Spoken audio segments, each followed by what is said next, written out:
Good morning, everybody. Thank you for joining me. This is Living Divinity. So, I've spoken about some parts of my life that really hurt me, and I'm sure there's a lot more stories I can tell you, but honestly, God wants me to put it behind me.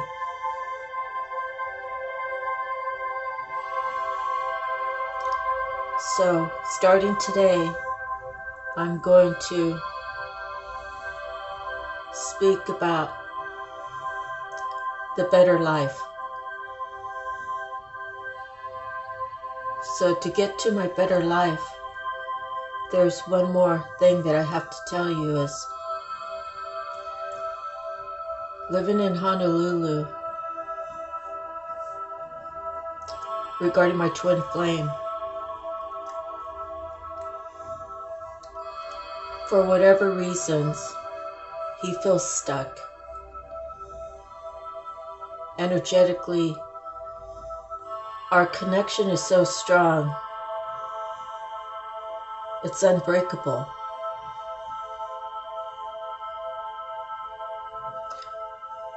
I really won't give up on him,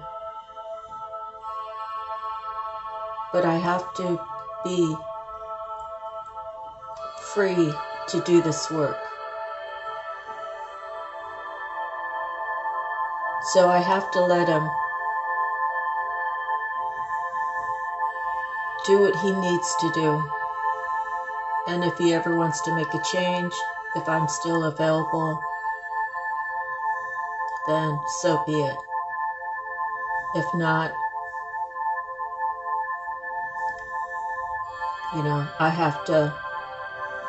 I just have to be free doing God's work. Being free means my thought process flows easier. The people who are in the spiritual world, who are helping God fight this spiritual warfare, they move through people. And I'll give you an example. I was at a family member's house, and he told me that a longtime friend was stopping by. And so he wanted me present for whatever reason. So the couple came in and they were greeted. So the man started talking to my cousin. My family member. So I began talking to his wife. And I was explaining part of my spiritual journey. And she wanted to write me a check for like $400. I've never been a taker. She wanted to donate to a perfect stranger that she just met. And it was through her spirit that she found it in her heart to offer. I refused it because I felt like I would be taking advantage of a little old lady. We don't know what people have and what people don't have. And she was willing to help me. But I thought I might be hurting her if I accepted it. Lord knows, she could have been a millionaire. I don't ask those kind of questions. But God sent her to give to me. But I didn't understand it. You refuse what you don't understand. It's a natural thing that when you're growing up, when you become an adult, when you become sheltered, like trying to protect yourself,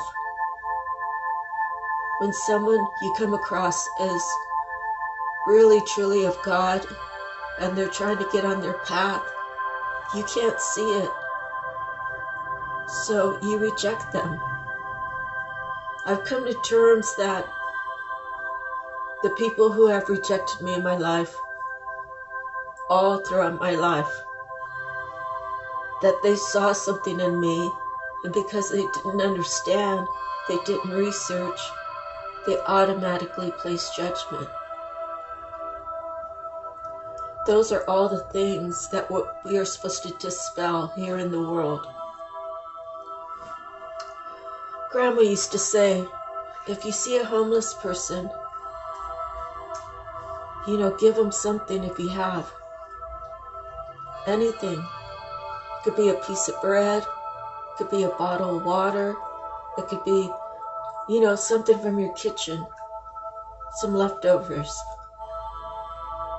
You never know when a spirit of God is within this homeless person that you're rejecting. You're rejecting to give leftovers to a man or a woman who has to live on the streets for whatever reason.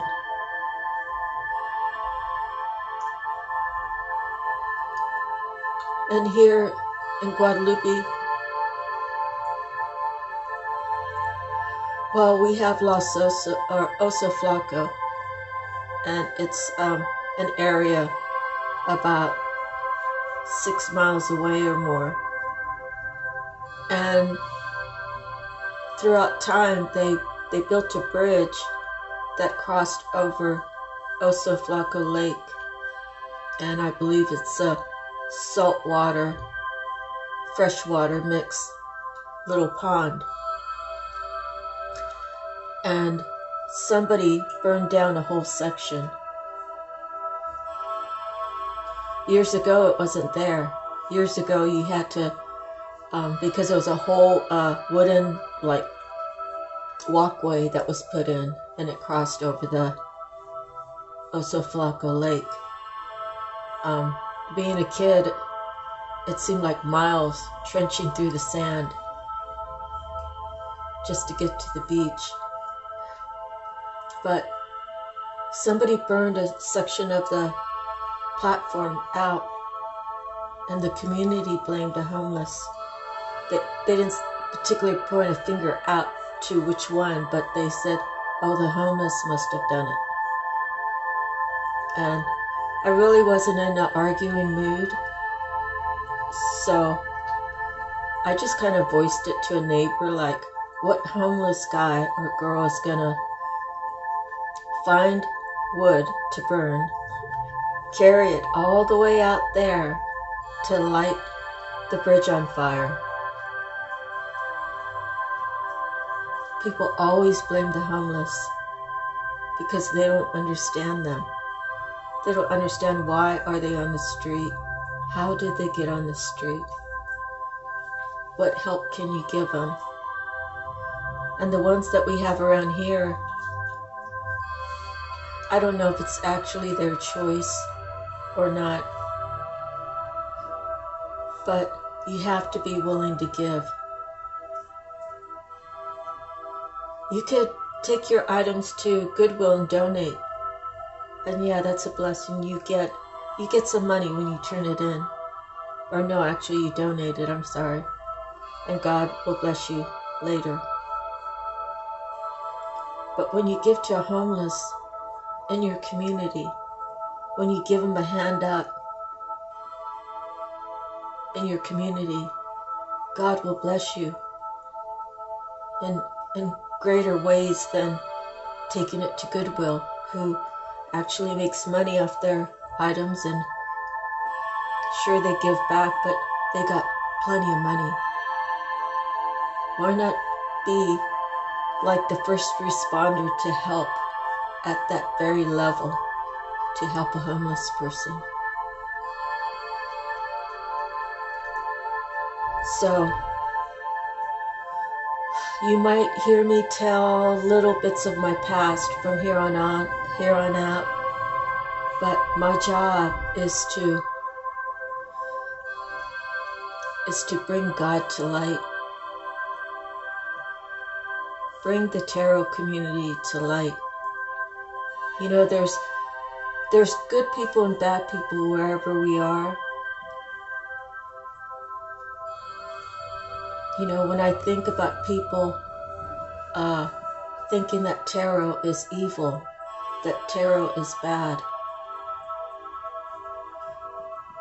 truth is known.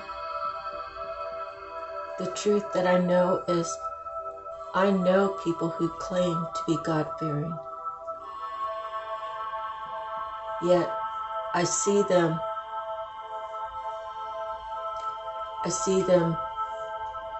acting out of character. I see them using God as a reason to act out of their character. God will forgive me, they say, but they keep doing it.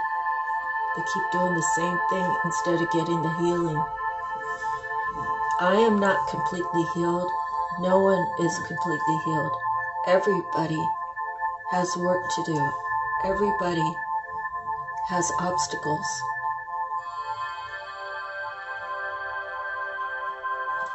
This community of tarot, it gives us all a sense of freedom that's real. The blessings when God calls you to this channel, when God touches your heart by the words that I speak on His behalf. God will speak to you at any time to go ahead and give. No, this is not a sermon to inbox me and CashApp me.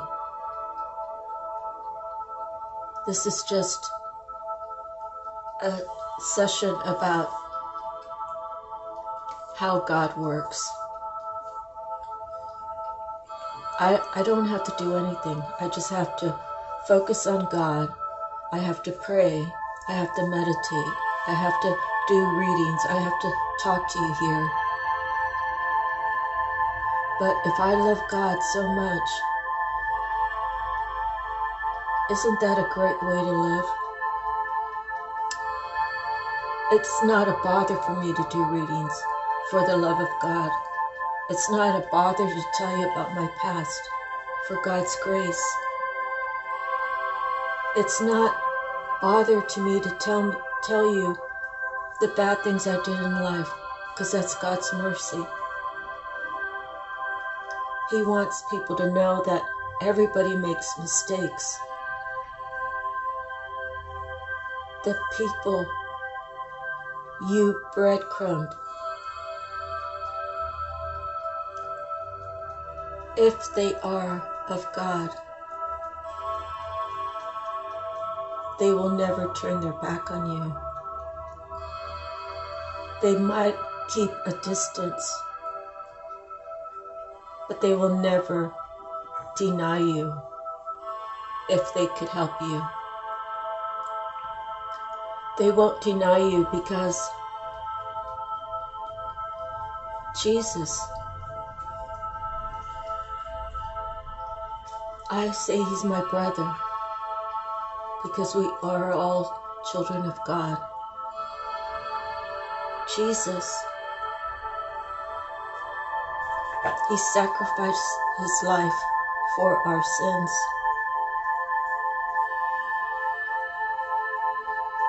So all we have to do is ask God for our forgiveness.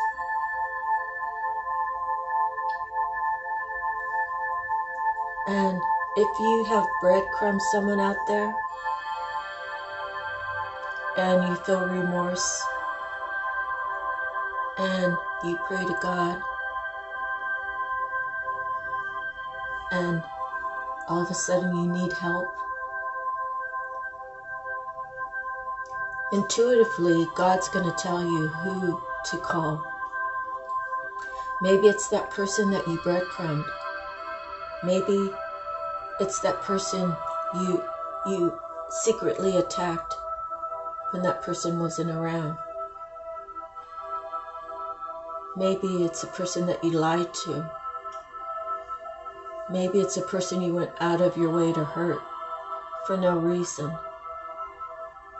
Maybe people told you stories about this person and they were lies, and now you're finally seeing it. The last thing that a God-fearing, God-loving person would do is turn their back on that person. Now, they may hold a little reservation. They may say, call me in 2 days. I need to pray about this. But God would never want you to turn your back and not help someone, even though it was someone that hurt you, even though it was someone that ripped your heart out. That's what we call forgiveness. That's how we learn to move forward freely. A God-fearing person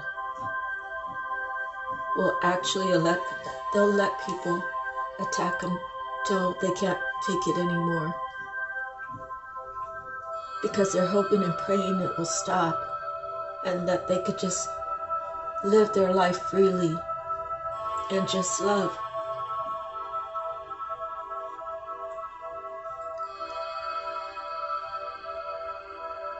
I'm not perfect. I've done bad things before too. And I'm still working. I'm still working on repairing things. I'm still working on praying that God makes a way for me to reconnect with someone that I hurt. I pray that my family members realize that the rejection was because they didn't understand me. The rejection was, well, maybe some of them were actually jealous. But rejection is something, they reject things they're afraid of. They reject things they're unsure of. They reject things that they don't know.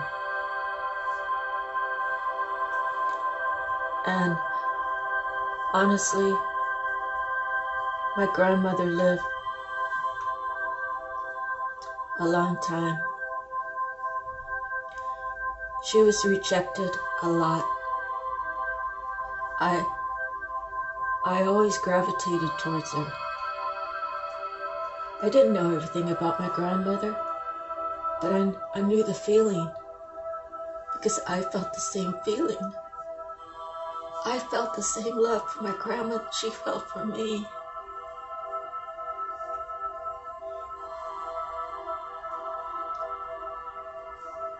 And her generations below her that knew her either couldn't be by her bedside for visiting time,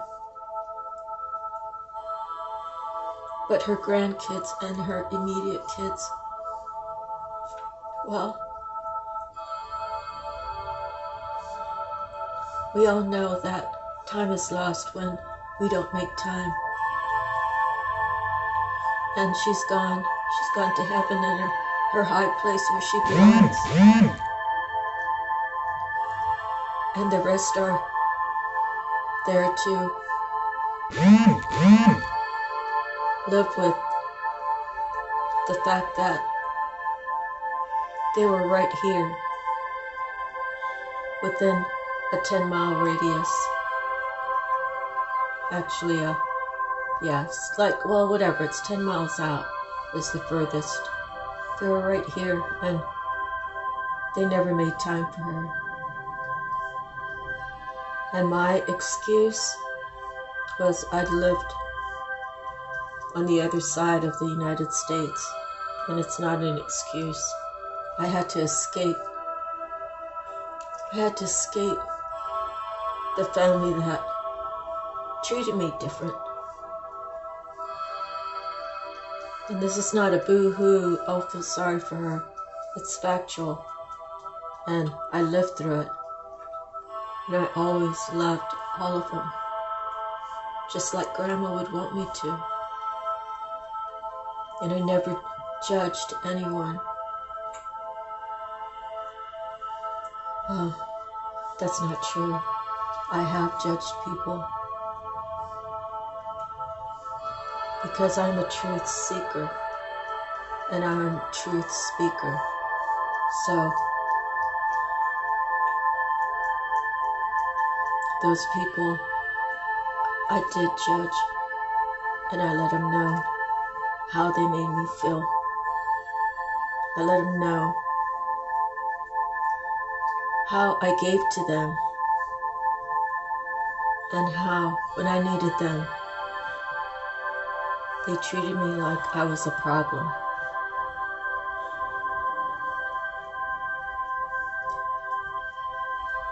So, moving forward, what are my goals now? My goals are to make my life fruitful. My goals are to learn how to do different things, artistic things, moldings, like clay work, or my artwork, expand it, make it better. My beadings, I love rocks, so I would love to go up into the mountains and see what kind of special crystals or whatnot, gems I could find. I have a lot of aspirations for myself. I'm 61 and I'm still learning. I'm 61 and I'm sure right now, this minute, I could deadlift 200 pounds. My body is strong. My back is strong. My mind is strong. My heart needs a little help, but God willing, it'll keep working for a long while. But to speak to people about their aspirations, what is inspiring to them? What is their true purpose? How do you need healing? What has happened? What has happened to you that causes you to hurt another intentionally? Can you take your mask off? Can you just be true to yourself?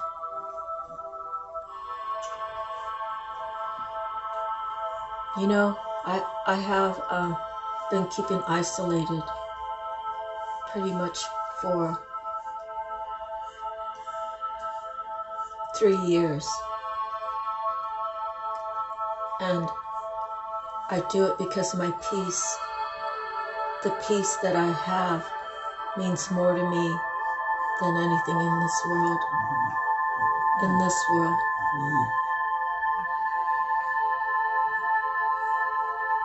Having peace.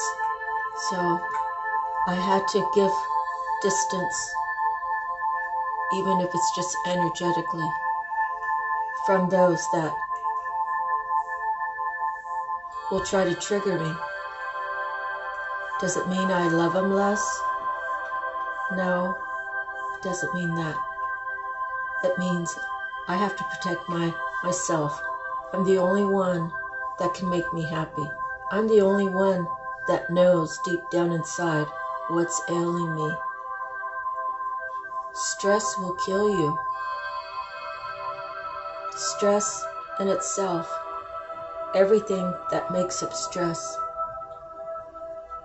is deadly. That's the devil's way of trying to get you off this world.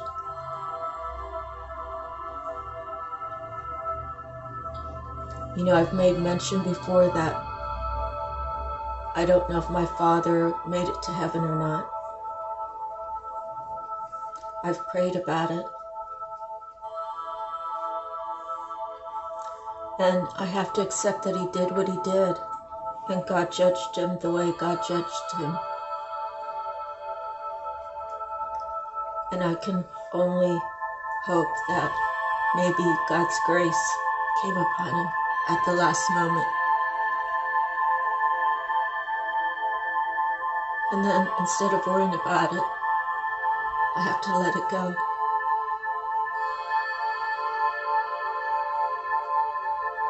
The closest that I feel to my family is at our cemetery here in town.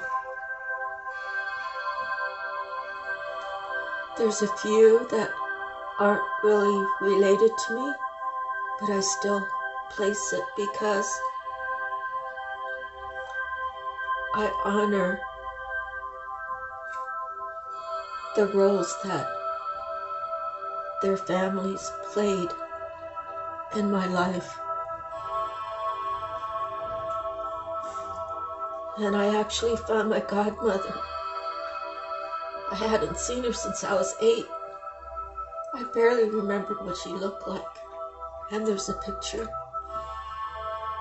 She's about 4 rows away from where my immediate family, my grandparents are. And I'm so glad that I found her, even though she's not with us.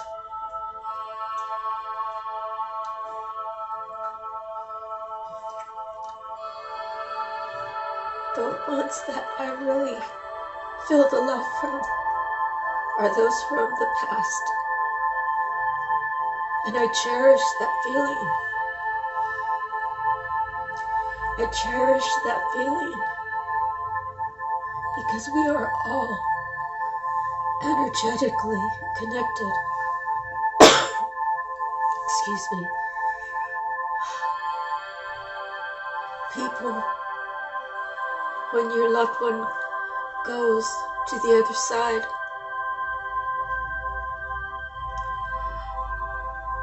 your loved ones are there waiting for you. You have to put in the work. You have to try to repair things that are broken.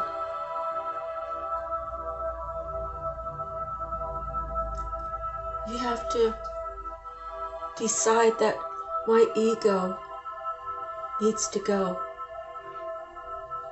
The love that I have for my child, or my brother, or my sister, or my aunt or uncle, the love that I have for them is greater.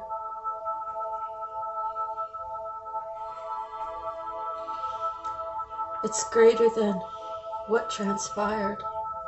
But through that, through acceptance, those people have to say what they did wrong. They have to pray to God. They have to have the strength and the courage to go up to that person and tell them what they did, and tell them that they really apologize and mean it, and never do it again.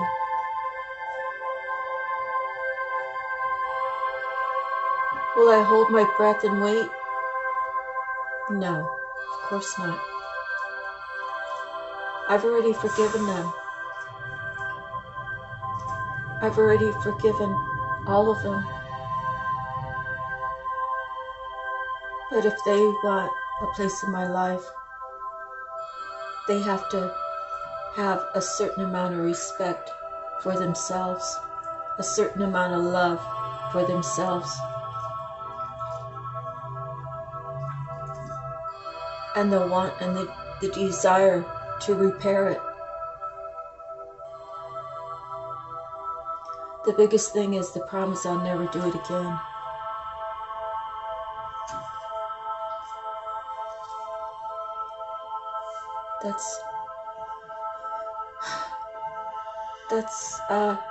It's just difficult for some people. I can't tell you why. The only thing I can tell you is God put me on this path to tell all of you out there, you're not the only one suffering. If you want to remove your suffering, you have to surrender to God. You have to believe that He loves you more than anybody else. You have to believe that He will always look out for your best interest. You have to believe that He will send good people into your life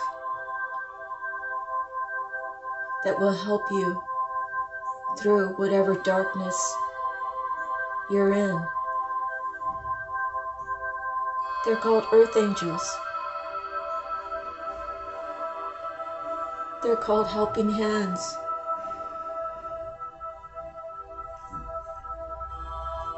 They've been through the fire. They know how to get out. And once they actually know how to get out, well, the devil will try to bring them back. The devil will try to make them hurt. The devil will try to bring them out of the character that's naturally for them as a child of God. I've had many spiritual attacks, and I'll tell you how it feels when I feel it. My arms start burning. Sometimes my legs, like my thighs, start burning, and it feels like 1,000 needles poking me.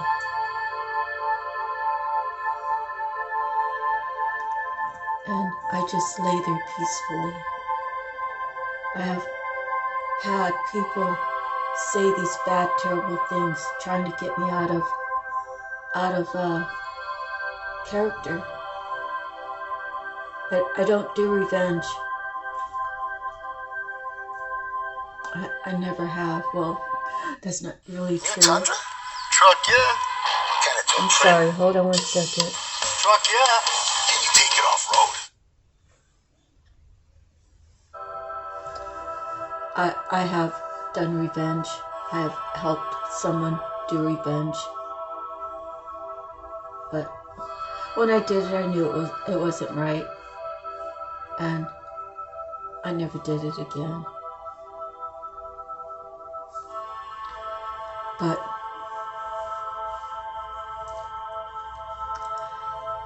like I said, none of us are perfect. I believe in telling the truth because if there's a stone unturned that I lied about, then it's going to come to light and I'm going to wear egg on my face. And I think I'm better off without the egg on my face. And internally, if it helps somebody understand that there's other people that are going through the same thing, and it helps them to make a change, I'm going to tell the truth. So here on out, I'm going to create content of healing, of forgiveness, of loving even though they hate you.